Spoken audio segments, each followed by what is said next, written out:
ಸ್ನೇಹಿತರೆ, ಕರ್ನಾಟಕದ ರಾಜ್ಯ ರಾಜಕಾರಣದಲ್ಲಿ ಸಿದ್ದರಾಮಯ್ಯನವರ ಪರಮ ಶಿಷ್ಯ ಎಂದೇ ಗುರುತಿಸಿಕೊಂಡಿರ್ತಕ್ಕಂಥ ಬೆಳಗಾವಿಯ ಸಾಹುಕಾರ ಸತೀಶ್ ಜಾರಕಿಹೊಳಿ ಇದೀಗ ತನ್ನ ಗುರುವನ್ನು ಮೀರಿಸ್ತಕ್ಕಂಥ ಪ್ರಯತ್ನಕ್ಕೆ ಕೈ ಹಾಕಿದ್ದಾರೆ ಅಂತಕ್ಕಂಥ ಒಂದು ಚರ್ಚೆಗಳು ರಾಜ್ಯದ ರಾಜಕೀಯದಲ್ಲಿ ಆರಂಭಗೊಂಡಿದ್ದಾವೆ. ನಿಜಕ್ಕೂ ಸತೀಶ್ ಜಾರಕಿಹೊಳಿ ಅವರ ಈ 6 ತಿಂಗಳಿಂದ ಈಚಿನ ಒಂದು ಮನಸ್ಥಿತಿ, ಅವ್ರು ನಡ್ಕೊಳ್ತಕ್ಕಂಥ ರೀತಿಗಳನ್ನು ನೋಡಿದರೆ ನಿಜಕ್ಕೂ ಕೂಡ ಸಿದ್ದರಾಮಯ್ಯನವರನ್ನು ಮೀರಿಸಬೇಕು ಅಂತಕ್ಕಂಥ ತೀರ್ಮಾನಕ್ಕೆ ಸತೀಶ್ ಜಾರಕಿಹೊಳಿ ಅವರು ಬಂದಿದ್ದಾರೆ ಅಂತಕ್ಕಂಥ ಒಂದು ಮಾತುಗಳು ಇದಕ್ಕೆ ಪುಷ್ಟಿ ಕೊಡ್ತಿದ್ದಾವೆ ಅಂತಲೇ ಹೇಳ್ಬೋದು. ಕಳೆದ ಒಂದು ದಸರಾ ಸಮಯದಲ್ಲಿ ಸುಮಾರು 25ಕ್ಕೂ ಹೆಚ್ಚು ಶಾಸಕರನ್ನು ತೆಗೆದುಕೊಂಡು ನಾನು ಮೈಸೂರು ಪ್ರವಾಸವನ್ನು ಕೈಗೊಳ್ತೀನಿ ಅಂತ ಒಂದು ಬಂಡಾಯದ ಸಣ್ಣ ಬೆಂಕಿ ಕಿಡಿಯನ್ನು ಹಚ್ಚಿದ್ದಂತಹ ಸತೀಶ್ ಜಾರಕಿಹೊಳಿ ಅವರಿಗೆ ಆ ಸಂದರ್ಭದಲ್ಲಿ AICC ನಾಯಕರು ಹಾಗೂ ನೇರವಾಗಿ ತಮ್ಮ ರಾಜಕೀಯ ಗುರು ಸಿದ್ದರಾಮಯ್ಯನವರು ಸತೀಶ್ ಜಾರಕಿಹೊಳಿ ಅವರನ್ನು ಸಂಪರ್ಕ ಮಾಡೋದ್ರ ಮೂಲಕ ಯಾವುದೇ ಕಾರಣಕ್ಕೂ ನೀವು ಈ ಒಂದು ಸಂದರ್ಭದಲ್ಲಿ ನಿಮ್ಮ ಬೆಂಬಲಿಗರೊಂದಿಗೆ ಯಾವುದೇ ಒಂದು ಪ್ರವಾಸವನ್ನು ಕೈಗೊಳ್ಳಬೇಡಿ ಅಂತಕ್ಕಂಥ ಒಂದು ಸೂಚನೆಯನ್ನು ಕೊಡೋದ್ರ ಮೂಲಕ ಸತೀಶ್ ಜಾರಕಿಹೊಳಿ ಅವರು ತೋರ್ಬಹುದಾಗಿದ್ದಂತಹ ಒಂದು ಬಂಡಾಯಕ್ಕೆ ಆ ಸಮಯದಲ್ಲಿ ಬ್ರೇಕ್ ಹಾಕಿದ್ರು. ಅದಾದ ನಂತರ ದುಬೈ ಪ್ರವಾಸ ಹೋದ್ರು, ಅಲ್ಲಿ ಏನೇನೋ ಚರ್ಚೆ ನಡೆದ್ವು ಅಂತಕ್ಕಂಥ ವಿಚಾರಗಳು ಕೇಳಿ ಬರ್ತಾ ಇದ್ವು. ಇದೆಲ್ಲದರ ನಡುವೆ ಸತೀಶ್ ಜಾರಕಿಹೊಳಿ ಸ್ವಲ್ಪ ದಿನ ಸೈಲೆಂಟ್ ಆಗಿದ್ರು. ಇದೀಗ ತಮ್ಮ ಗುರುವನ್ನ ಮೀರಿಸಿ ನಾನು ಶೀಘ್ರದಲ್ಲಿ ರಾಜ್ಯದ ಮುಖ್ಯಮಂತ್ರಿ ಆಗಬೇಕು ಅಂತಕ್ಕಂಥ ತೀರ್ಮಾನಕ್ಕೆ ಸತೀಶ್ ಜಾರಕಿಹೊಳಿ ಅವರು ಬಂದಿದ್ದಾರೆ ಅಂತಕ್ಕಂಥ ಒಂದು ಮಾತುಗಳು ಕೇಳಿ ಬರ್ತಾ ಇದ್ದು, ಆ ಸತೀಶ್ ಜಾರಕಿಹೊಳಿ ಅವರ ನಡೆ ಹಾಗೂ ನುಡಿ ಕೂಡ ಇದಕ್ಕೆ ಒಂದು ಪುಷ್ಟಿಯನ್ನು ಕೊಡ್ತಾ ಇದೆ ಅಂತಕ್ಕಂಥ ಮಾತುಗಳು ಕೇಳಿ ಬರ್ತಾ ಇದ್ದಾವೆ. ಬನ್ನಿ ಸ್ನೇಹಿತರೆ, ನಿಜಕ್ಕೂ ಸತೀಶ್ ಜಾರಕಿಹೊಳಿ ಅವರ ಒಂದು ಭಾವನೆಯಲ್ಲಿ ಯಾವ ರೀತಿಯ ಬದಲಾವಣೆಗಳಾಗಿದ್ದಾವೆ, ಸತೀಶ್ ಜಾರಕಿಹೊಳಿ ಅವರು ಸಿದ್ದರಾಮಯ್ಯನವರ ಮಾತನ್ನು ಕೂಡ ಕೇಳತಕ್ಕಂಥ ಒಂದು ಪರಿಸ್ಥಿತಿಯಲ್ಲಿ ನಿಜಕ್ಕೂ ಇಲ್ವಾ, ತಿಳ್ಕೊಂಡು ಬರೋಣ. ಅದಕ್ಕಿಂತ ಮುಂಚೆ ನೀವೇನು ನನ್ನ ಇಟ್ಗೇಮ್ ಅಂತ ಯೂಟ್ಯೂಬ್ ಚಾನಲ್ಗೆ ಸಬ್ಸ್ಕ್ರೈಬ್ ಮಾಡ್ಕೊಂಡಿಲ್ಲ ಅಂದರೆ ದಯವಿಟ್ಟು ಸಬ್ಸ್ಕ್ರೈಬ್ ಮಾಡಿಕೊಂಡು ಬೆಲ್ ಬಟನ್ನ ಕ್ಲಿಕ್ ಮಾಡಿ. ನಾನು ಕೊಡ್ತಕ್ಕಂಥ ಮಾಹಿತಿ ನಿಮ್ಗೆ ಇಷ್ಟ ಆಗಿದ್ರೆ ಈ ವಿಡಿಯೋಗೆ ಲೈಕ್ ಮಾಡಿ, ಶೇರ್ ಮಾಡಿ, ಕಮೆಂಟ್ ಮಾಡಿ. ಸ್ನೇಹಿತರೆ, ಸಿದ್ದರಾಮಯ್ಯನವರು JDSನಲ್ಲಿ ಇದ್ದಂಥ ದಿನದಿಂದನೂ ಕೂಡ ಅವರ ಕಟ್ಟ ಬೆಂಬಲಿಗರೆಂದೇ ಗುರುತಿಸಿಕೊಂಡಿರ್ತಕ್ಕಂಥ ಕೆಲವು ನಾಯಕರ ಪೈಕಿ ಜಾರಕಿಹೊಳಿ ಬ್ರದರ್ಸ್ ಕೂಡ ಒಬ್ಬರು ಅಂದರೆ ತಪ್ಪಾಗೋದಿಲ್ಲ. ಅದರಲ್ಲೂ ಕೂಡ ಸತೀಶ್ ಜಾರಕಿಹೊಳಿ ಸಿದ್ದರಾಮಯ್ಯನವರು ಹಾಕಿದ ಗೆರೆ ಸತೀಶ್ ಜಾರಕಿಹೊಳಿ ದಾಟಲ್ಲ ಅಂತಕ್ಕಂಥ ಒಂದು ಮಾತುಗಳು ರಾಜ್ಯ ರಾಜಕೀಯದಲ್ಲಿ ಚಾಲ್ತಿಯಲ್ಲಿದ್ವು. ಆದರೆ ಯಾವಾಗ ಸಿದ್ದರಾಮಯ್ಯ ರಾಜ್ಯದ 2ನೇ ಬಾರಿಯ ಮುಖ್ಯಮಂತ್ರಿಯಾಗಿ ಅಧಿಕಾರವನ್ನು ಸ್ವೀಕರಿಸಿದರೋ ಅದಾದ ನಂತರ ಸತೀಶ್ ಜಾರಕಿಹೊಳಿ ಸ್ವಲ್ಪ ಬದಲಾದಂತೆ ಕಂಡು ಬರ್ತಾ ಇದ್ದಾರೆ. ಸಿದ್ದರಾಮಯ್ಯ ಸ್ವತಃ ಮುಖ್ಯಮಂತ್ರಿಯಾಗಿದ್ದಂಥ ಸಂದರ್ಭದಲ್ಲೂ ಕೂಡ ಒಂದು ಬಂಡಾಯದ ಕಿಡಿಯನ್ನು ಹಚ್ಚುವ ಪ್ರಯತ್ನಕ್ಕೆ ಸತೀಶ್ ಜಾರಕಿಹೊಳಿ ಅವರು ಕೈ ಹಾಕಿದರು. ಅಂಥ ಸಂದರ್ಭದಲ್ಲಿ AICC ಹಾಗೂ ಸಿದ್ದರಾಮಯ್ಯ ಮಧ್ಯಪ್ರವೇಶ ಮಾಡಿ ತಾವು ಲೋಕಸಭಾ ಚುನಾವಣೆ ಮುಗಿಯೋವರೆಗೂ ಈ ರೀತಿಯ ಬಂಡಾಯಕ್ಕೆ ಕೈ ಹಾಕಬೇಡಿ ಅಂತಕ್ಕಂಥ ಒಂದು ಸೂಚನೆಯನ್ನು ಕೊಟ್ಟರು. ಆ ಕ್ಷಣಕ್ಕೆ ಸತೀಶ್ ಜಾರಕಿಹೊಳಿ ತಮ್ಮ ಬಂಡಾಯವನ್ನು ಕೈಬಿಟ್ಟಿದ್ರು.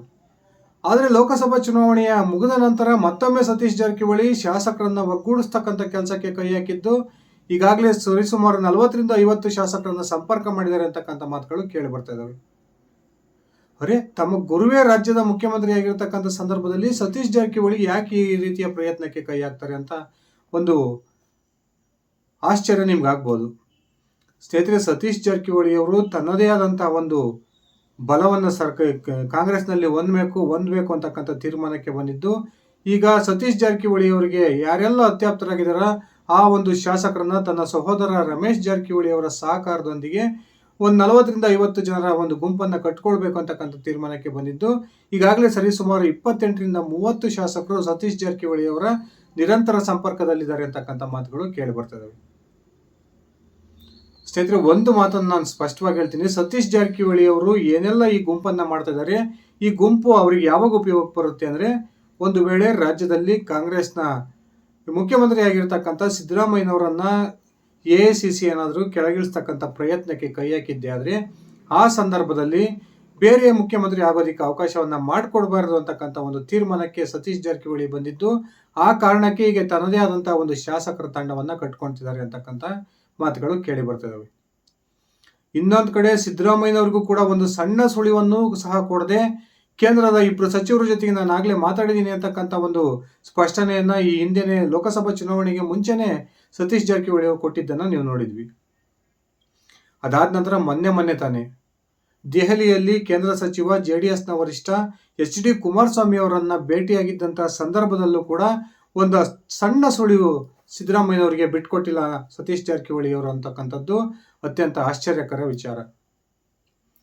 ಸಿದ್ದರಾಮಯ್ಯನವರು ಕೂಡ ಒಂದು ವೇಳೆ AICC ನನ್ನನ್ನು ಕೆಳಗಿಳಿಸಿ ಹೊಸ ಮುಖ್ಯಮಂತ್ರಿಯನ್ನ ಮಾಡ್ತಕ್ಕಂಥ ಪ್ರಯತ್ನಕ್ಕೆ ಕೈ ಹಾಕಿದ್ರೆ ಆ ಒಂದು ಸಂದರ್ಭದಲ್ಲಿ ನನ್ನ ಪರಮ ಶಿಷ್ಯನಾಗಿರ್ತಕ್ಕಂಥ ಸತೀಶ್ ಜಾರಕಿಹೊಳಿ ಅವರನ್ನೇ ರಾಜ್ಯದ ಮುಖ್ಯಮಂತ್ರಿ ಮಾಡಬೇಕು ಅಂತಕ್ಕಂಥ ತೀರ್ಮಾನದಲ್ಲಿದ್ದಾರೆ. ಆ ಪ್ರಯತ್ನಕ್ಕೂ ಕೂಡ ಕೈ ಹಾಕಿದ್ದಾರೆ. ಇದೇ ಒಂದು ವಿಚಾರವನ್ನು ಇಟ್ಕೊಂಡು ನಾನು ಬೆಳಿಗ್ಗೆ ತಾನೇ ಒಂದು ಸುದ್ದಿಯನ್ನು ಪ್ರಕಟ ಮಾಡಿದ್ದೆ. ಆದರೆ ಸ್ನೇಹಿತರೆ, ಇಲ್ಲಿ ಒಂದು ಆಘಾತಕಾರಿ ಅಂಶ ಸಿದ್ದರಾಮಯ್ಯನವರಿಗೆ ಉಂಟಾಗ್ತಿದೆ ಅಂತಕ್ಕಂಥ ಒಂದು ಸ್ಪಷ್ಟ ಮಾಹಿತಿಗಳು ಸಿಗ್ತಾ ಇದ್ದು, ಒಂದು ವೇಳೆ ಸಿದ್ದರಾಮಯ್ಯನವರು ಕೆಳಗಿಳಿತಕ್ಕಂಥ ಸಂದರ್ಭ ಬಂದರೆ ಸತೀಶ್ ಜಾರಕಿಹೊಳಿ ಅವರು ಸಿದ್ದರಾಮಯ್ಯನವರ ಮಾತನ್ನು ಕೂಡ ಕೇಳ್ತಕ್ಕಂಥ ಪರಿಸ್ಥಿತಿಯಲ್ಲಿಲ್ಲ. ಎಂಥದೇ ಸಂದರ್ಭ ಬಂದರೂ ಸಿದ್ದರಾಮಯ್ಯನವರು ಕೆಳಗಿಳಿದಂಥ ಸಂದರ್ಭದ ನಂತರ ನಾನೇ ರಾಜ್ಯದ ಮುಖ್ಯಮಂತ್ರಿ ಆಗಬೇಕು ಅಂತಕ್ಕಂಥ ತೀರ್ಮಾನಕ್ಕೆ ಬಂದಿದ್ದು, ಈಗಾಗಲೇ ಅದಕ್ಕೆ ತಕ್ಕಂಥ ಎಲ್ಲ ಒಂದು ಪ್ರಯತ್ನಕ್ಕೂ ಕೂಡ ಸತೀಶ್ ಜಾರಕಿಹೊಳಿ ಅವರು ಕೈ ಹಾಕಿದ್ದಾರೆ ಅಂತಕ್ಕಂಥ ಒಂದು ಸ್ಪಷ್ಟ ಸೂಚನೆಗಳು ಸಿಗ್ತಾ ಇದ್ದಾವೆ. ಇದೇ ಕಾರಣಕ್ಕೆ ಮೊನ್ನೆ ಕೇಂದ್ರ ಸಚಿವ HD ಕುಮಾರಸ್ವಾಮಿ ಅವರನ್ನ ದೆಹಲಿಯಲ್ಲಿ ಒಂದು ರಹಸ್ಯ ಸ್ಥಳದಲ್ಲಿ 1.5 ಗಂಟೆಗೆ ಹೆಚ್ಚು ಕಾಲ ಇಬ್ಬರು ಪ್ರಮುಖ ನಾಯಕರು ಚರ್ಚೆಯನ್ನ ಮಾಡಿರ್ತಕ್ಕಂಥದ್ದು ಈಗ ರಾಜ್ಯ ರಾಜಕೀಯ ವಲಯದಲ್ಲಿ ಬಹುದೊಡ್ಡ ಚರ್ಚೆ ಆಗ್ತಿರ್ತಕ್ಕಂಥದ್ದು ಇದೇ ಕಾರಣಕ್ಕೆ. ಸತೀಶ್ ಜಾರಕಿಹೊಳಿ ಅವರನ್ನೇ ನಾನು ಮುಂದಿನ ಮುಖ್ಯಮಂತ್ರಿ ಮಾಡಬೇಕು ಅಂತಕ್ಕಂಥ ಪ್ರಯತ್ನಕ್ಕೆ ಸಿದ್ದರಾಮಯ್ಯನವರು ಕೈ ಹಾಕಿದ್ರು ಕೂಡ ಸಿದ್ದರಾಮಯ್ಯನವರನ್ನು ಮೀರಿಸಿ ನಾನು ಒಂದು ತಂಡವನ್ನು ಕಟ್ಟಬೇಕು ಅಂತಕ್ಕಂಥ ತೀರ್ಮಾನಕ್ಕೆ ಸತೀಶ್ ಜಾರಕಿಹೊಳಿ ಅವರು ಬಂದಿದ್ದು, ಒಂದು ವೇಳೆ ರಾಜ್ಯದಲ್ಲಿ ಏನಾದರೂ ಕಾಂಗ್ರೆಸ್ನಲ್ಲಿ ಅಹಿತಕರ ಘಟನೆಗಳು ನಡೆದು ಸಿದ್ದರಾಮಯ್ಯನವರ ಮುಖ್ಯಮಂತ್ರಿ ಸ್ಥಾನಕ್ಕೆ ಕುತ್ತು ಬಂದಂತಹ ಸಂದರ್ಭ ಬಂದರೆ ಕಾಂಗ್ರೆಸ್ ಅನ್ನೇ ನಾನು ತೊರೆದು JDS ಹಾಗೂ BJP ಜೊತೆ ನಾನು ಕೈ ಜೋಡಿಸಿ ಆ ಮೂಲಕ ರಾಜ್ಯದ ಮುಖ್ಯಮಂತ್ರಿಯೋ ಅಥವಾ ಉಪಮುಖ್ಯಮಂತ್ರಿಯೋ ಆಗಬೇಕು ಅಂತಕ್ಕಂಥ ತೀರ್ಮಾನಕ್ಕೆ ಸತೀಶ್ ಜಾರಕಿಹೊಳಿ ಅವರು ಬಂದಿದ್ದಾರೆ ಅಂತಕ್ಕಂಥ ಒಂದು ಸ್ಪಷ್ಟ ಮಾಹಿತಿಗಳು ಕೇಳಿ ಬರ್ತಾ ಇದ್ದಾವೆ. ಸ್ನೇಹಿತರೆ, ಒಂದು ಮಾತನ್ನು ನೆನಪಿಟ್ಕೊಳ್ಳೋಣ, ರಾಜ್ಯದಲ್ಲಿ ಅಧಿಕಾರದ ವಿಚಾರಕ್ಕೆ ಬಂದರೆ ಜಾರಕಿಹೊಳಿ ಬ್ರದರ್ಸ್ ಒಂದಾಗ್ತಾರೆ. ಅವರು ಯಾವುದೇ ಪಕ್ಷದಲ್ಲಿರಲಿ ತಮ್ಮ ಕುಟುಂಬಕ್ಕೆ ಒಂದು ಅಧಿಕಾರ ಸಿಗುತ್ತೆ ಅಂತಕ್ಕಂಥ ಒಂದು ಚಾನ್ಸ್ ಏನಾದರೂ ಬಂದರೆ ಆ ಸಂದರ್ಭದಲ್ಲಿ ಪಕ್ಷ ಭೇದವನ್ನು ಮರೆತು ಜಾರಕಿಹೊಳಿ ಬ್ರದರ್ಸ್ ಒಂದಾಗ್ತಕ್ಕಂಥದ್ದನ್ನು ನಾವೆಲ್ಲ ಸಂದರ್ಭದಲ್ಲೂ ಕೂಡ ನೋಡಿದ್ದೀವಿ. ಮೊನ್ನೆ ತಾನೇ ನಡೆದಂಥ ಲೋಕಸಭಾ ಚುನಾವಣೆಯಲ್ಲೂ ಕೂಡ ಇದೇ ರೀತಿಯ ವರ್ತನೆಯನ್ನು ಜಾರಕಿಹೊಳಿ ಬ್ರದರ್ಸ್ ಮಾಡಿದ್ದು, ಮುಂದೆ ಒಂದು ವೇಳೆ ಸತೀಶ್ ಜಾರಕಿಹೊಳಿ ಅವರಿಗೆ ರಾಜ್ಯದಲ್ಲಿ ಉನ್ನತ ಸ್ಥಾನ ಸಿಗುತ್ತೆ ಅನ್ನೋದಾದರೆ ಆ ಒಂದು ಸ್ಥಾನದ ಪಡೆದುಕೊಳ್ಳೋದಕ್ಕೆ ರಮೇಶ್ ಜಾರಕಿಹೊಳಿ ಮತ್ತು ಬಾಲಚಂದ್ರ ಜಾರಕಿಹೊಳಿ ಕೂಡ ಕೈ ಜೋಡಿಸ್ತಾರೆ ಅಂತಕ್ಕಂಥದ್ದಂತೂ ಸ್ಪಷ್ಟ. ಈ ರೀತಿಯ ಬೆಳವಣಿಗೆಯನ್ನೆಲ್ಲ ನೋಡ್ತಾ ಹೋದರೆ ನಿಜಕ್ಕೂ ಸಿದ್ದರಾಮಯ್ಯನವರನ್ನೇ ಧಿಕ್ಕರಿಸಿ ಸತೀಶ್ ಜಾರಕಿಹೊಳಿ ಒಂದು ಹೆಜ್ಜೆಯನ್ನು ಮುಂದಿಡ್ತಾರೆ ಅಂತಕ್ಕಂಥ ಒಂದು ಚರ್ಚೆಗಳು ಆರಂಭಗೊಂಡಿದ್ದಾವೆ. ಸ್ನೇಹಿತರೆ, ಸತೀಶ್ ಜಾರಕಿಹೊಳಿ ಅವರ ಈ ಒಂದು ನಿರ್ಧಾರದ ಕುರಿತು ನಿಮ್ಮ ವೈಯಕ್ತಿಕ ಅಭಿಪ್ರಾಯ ಏನಿದೆ ದಯವಿಟ್ಟು ಕಮೆಂಟ್ ಮಾಡಿ. ನಿಜಕ್ಕೂ ಸತೀಶ್ ಜಾರಕಿಹೊಳಿ ಅವರು ಸಿದ್ದರಾಮಯ್ಯನವರನ್ನು ಮೀರಿಸಿ ರಾಜ್ಯದ ಮುಖ್ಯಮಂತ್ರಿ ಆಗಬೇಕು ಅಂತಕ್ಕಂಥ ಪ್ರಯತ್ನಕ್ಕೆ ಕೈ ಹಾಕಿದ್ದಾರೆ. ಇದರ ಕುರಿತು ನಿಮ್ಮ ಅಭಿಪ್ರಾಯ ಏನಿದೆ ದಯವಿಟ್ಟು ಕಮೆಂಟ್ ಮಾಡಿ. ಇದಿಷ್ಟಾಗಿತ್ತು ನನ್ನ ಇವತ್ತಿನ ಈ ವಿಡಿಯೋ. ನಾನು ಕೊಟ್ಟಿರ್ತಕ್ಕಂಥ ಮಾಹಿತಿ ನಿಮ್ಗೆ ಇಷ್ಟ ಆಗಿದ್ರೆ ಈ ವಿಡಿಯೋಗೆ ಲೈಕ್ ಮಾಡಿ, ಶೇರ್ ಮಾಡಿ, ಕಮೆಂಟ್ ಮಾಡಿ.